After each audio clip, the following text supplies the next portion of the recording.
राधे राधे। कैसे हैं आप सब? स्वागत है आपका अपने YouTube चैनल पर। हर रोज़ हमारी नई वीडियो पाने के लिए चैनल को सब्सक्राइब करें, वीडियो पे लाइक करें और कमेंट करें। तो सुनिए भागवत गीता के अगले श्लोक।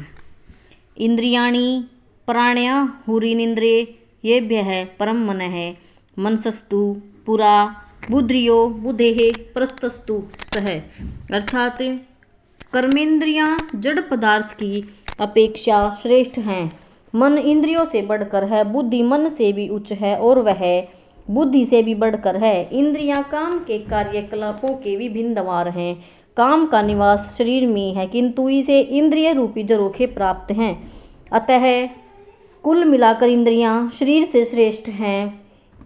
श्रेष्ठ चेतना या कृष्ण भावनामृत होने पर ये द्वार काम में नहीं आते। कृष्ण भावनामृत में आत्मा भगवान के साथ सीधा संबंध स्थापित करती है। अतः यहाँ पर वर्णित शारीरिक कार्यों की श्रेष्ठता परमात्मा में आकर समाप्त हो जाती है।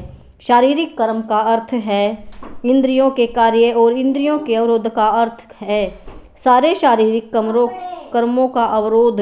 लेकिन चूंकि मन सक्रिय रहता है, अतः शरीर के मौन तथा स्थिर रहने पर भी कार्य करता रहता है। यथा सौपन के समय मन कार्यशील। इंद्रियों के कार्य और इंद्रियों के अवरोध का अर्थ है सारे शारीरिक कर्मों का अवरोध। लेकिन चूंकि मन सक्रिय रहता है, अतः शरीर के मन और स्थिर रहने पर भी मन कार्य करता रहता है।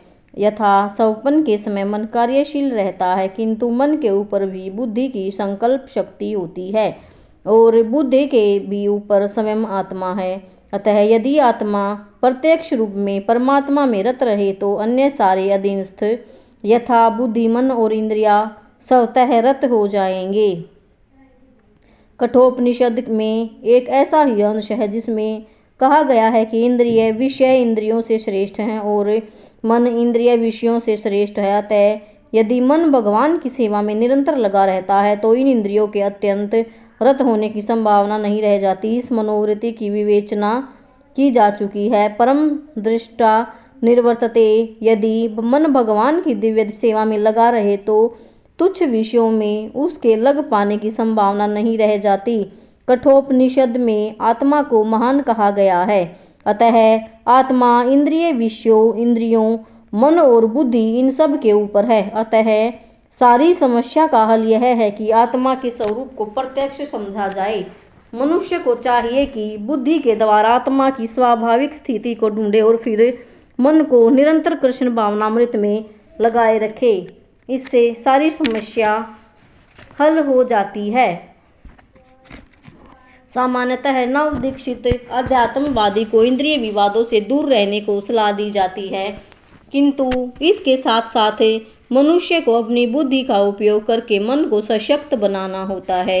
यदि कोई बुद्धि पूर्वक अपने मन को भगवान के शरणागत होकर कृष्ण भावनामृत में लगाता है तो मन स्वतः सशक्त हो जाता है। और यद्यपि इंद्रियां सर्प के समान अत्यंत बलिष्ठ होती हैं, किंतु ऐसा करने पर वे दंतविहीन सांपों के समान अशक्त हो जाएंगी। यद्यपि आत्मा बुद्धि, तन और इंद्रियों का भी स्वामी है, तो भी जब तक इसे कृष्ण की संगति द्वारा कृष्ण भावनामृत में सुदृढ़ नहीं कर लिया जाता, तब तक चलायमान मन के कारण नीचे गिरने की पूरी संभावना बनी रहती है। अगला श्लोक। एवं बुद्धेः परम बुद्ध्वा संसत भयात्मान मात्मना जहि शत्रुं महाबाहु काम रूपम दुरासदम।